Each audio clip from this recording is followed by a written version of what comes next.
Telugu digital media network లో political కేటగిరీలో number 1 కేవలం 72 గంటల్లో 1,50,00,000 వ్యూస్ పైగా పాపులర్ టీవీ నెట్వర్క్. ఒక 5-6 నెలలు అవుతుందేమో రేవంత్ రెడ్డి గారు ప్రభుత్వ పథకాలు చేపట్టి ఇప్పటికీ చాలా వ్యతిరేకత మూటగట్టుకున్నారు అంటూ బీఆర్ఎస్ వాళ్ళు గట్టిగానే ప్రచారం చేస్తున్నారండి.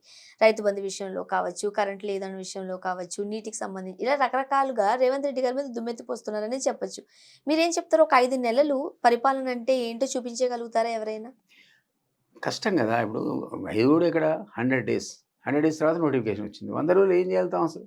100 రోజుల్లో పథకాల గురించి చర్చించి, సమీక్షించి ఏం చేయాలో, ఏం చేయకూడదో మనం సమీకరణం చేసుకునే లోపలే టైం అయిపోద్ది. So two shot a period ఆయన క్రిటిసైజ్ చేయడానికి తప్పది. విపక్షాలు కావాలని పార్లమెంట్ ఎలక్షన్స్ వచ్చాయి కాబట్టి గొడవ పెట్టాయి కానీ 100 డేస్ తర్వాత ఎలక్షన్ కమిషన్ పరిధిలోకి వెళ్ళిపోయింది రాష్ట్రం అంతా. 6వ తారీఖు సాయంత్రం కానీ మళ్ళీ సీఎం చేతిలోకి రాదు. సో ఈ 2 నెలలు అయితే ఏం లేదు, వర్చువల్లీ జీరో. అడ్మినిస్ట్రేషన్ అంతా ఎలక్షన్ కమిషన్. కాబట్టి ఆయన బ్లేమ్ చేస్తే ఎట్లా? ఆయన అన్నాడు ఆగస్ట్ 15 లోపల 6 హామీలు ఖచ్చితంగా అమలు చేస్తాను. మీరు అన్నట్టు రైతు బంధు అనేది ముందు కాస్త డిలే అయినా మొత్తం వేసి పడేసాడు. 50 ఎకరాలు 100 ఎకరాలు గతంలో లిస్టు మేము క్రోడీకరించలేకపోయాం, దాన్ని అప్ టు డేట్ చేయలేకపోయాం. కాబట్టి పాత సిస్టంలోనే మొత్తం అంతకుముందు 5 ఎకరాలు 3 ఎకరాలు తిట్టిన వాళ్ళంతా సైలెంట్ ఊరుకున్నారు. 2 రోజుల ముందే అందరికీ మళ్ళీ రైతు బంధు యథావిధి పడిపోయింది. ఇప్పుడు నెక్స్ట్ వచ్చే లోపల దాన్ని స్ట్రీమ్ లైన్ చేసి ఎవరు అర్హులో ఎవరు కాదో, ఎవరికి ఇవ్వాలో ఎవరికి ఇవ్వాలో చూసిస్తారు. సో దానివల్ల ఆయన చేసింది ఒక 2,500 రూపాయలు మహిళల అకౌంట్లో పడడం తప్ప వీళ్ళు అన్నీ ఇంప్లిమెంట్ చేశాడు. ఏది ఇంప్లిమెంట్ చేయలేదు చెప్పండి? ఊరికే బదనాలు చేయడానికి అది కావాలని విషం వెదలుతున్నారు విపక్షాలు తప్ప అందులో వాస్తవం లేదు. ముఖ్యంగా రేవంత్ రెడ్డి గారు తీసుకునే కొన్ని నిర్ణయాలు లేకపోతే కొన్ని పనులు తెలంగాణ సరిహద్దులను, ఏపీ సరిహద్దులు ఏదైతే ఉన్నాయో వాటిని చెరిపేసే ప్రయత్నం చేస్తున్నారు.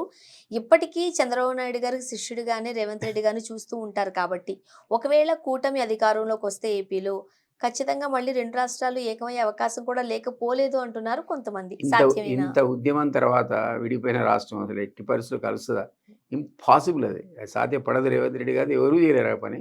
ఆయన చంద్రబాబు నాయుడు చేయలేడు. ఆయన ఆల్రెడీ 2 కళ్ళ సిద్ధాంతం 2 రాష్ట్రాలు ఒప్పుకుని లెటరే ఇచ్చాడు. ఆయన నాకు సమ్మతమే, తెలంగాణ ఏర్పడాల్సిందే అని లెటర్ ఇచ్చాడు ఆయన టీడీపీ తరఫున. అట్లాంటి వాడు మళ్ళీ లేదు కలవాలని ఎంత కాంట్రవర్సీ అయింది.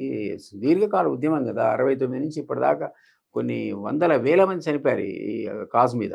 సో ఇప్పుడు సెటిల్ అయిపోయాం హ్యాపీగా. మీరే అన్నారు అటు ఇటు పెద్ద తేడాలు లేవు, అందరూ అన్నదమ్ములానే ఉంటున్నామని. అంత అట్మాస్ఫియర్ పీస్ఫుల్గా ఉంటే మళ్ళీ తీసుకుపోయి బౌండరీ కలిపి లేని కాంట్రవర్సీకి రేజ్ చేసి మళ్ళీ ఒక ఉద్యమానికి తెరలేపడం ఏం పని పాటలేదండి రేవంత్ రెడ్డికి. ఎందుకు చేస్తాడు ఆ పని? రైట్. సో ఇప్పటికీ కూడా ఆయన కాంగ్రెస్ నాయకుడిగా రేవంత్ రెడ్డి గారు ఉన్నా ఎందుకు చంద్రబాబు నాయుడు గారు శిష్యుడిగానే ఆయన మిగిలిపోతున్నారు? ఆయనే చెప్పుకున్నాడు కదా ఆయన శిష్యుడని. నేను ఆయన శిష్యుడిని, కరెక్ట్ అంటారా? పొలిటికల్గా నాకు ఆయన లిఫ్ట్ ఇచ్చాడు.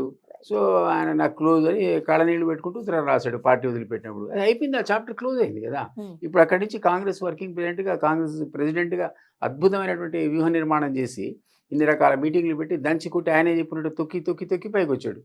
ఈ అట్లా వచ్చినప్పుడు మళ్ళీ వెనక్కి పోయి చంద్రబాబు గారికి నమస్కారం పెడతాడా? అవసరం లేదు కదా. ఇప్పుడు అక్కడే కూటమి వస్తుందని అంటున్నారు. వస్తే ఆయన ముఖ్యమంత్రి అయ్యాడు అనుకుందాం, ఎన్సీబీ అని చంద్రబాబు గారు.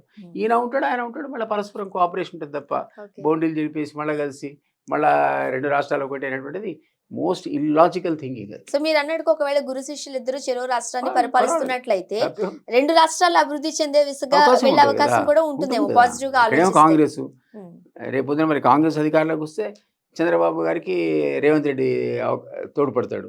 లేదు అటుపక్క బీజేపీ అధికారంలోకి వచ్చింది అనుకోండి, అప్పుడు చంద్రబాబు గారు తోడ్పడతాడు రేవంత్ రెడ్డి. తప్పే ఉంది. అల్టిమేట్గా గవర్నమెంట్ ఆఫ్ ఇండియాతో సత్సంబంధాలు నెరవేర్చడానికి అది ఇండియా కూటమి ఉన్నా లేదా బీజేపీ కూటమి ఉన్నా ఇద్దరి వల్ల కూడా సాధ్యపడుతుంది కదా, ఒకళ్ళు కనుక పరస్పరం సహకరించుకుంటే. అదే మంచి ఆస్పెక్ట్ అంటున్నా కోఆపరేషన్.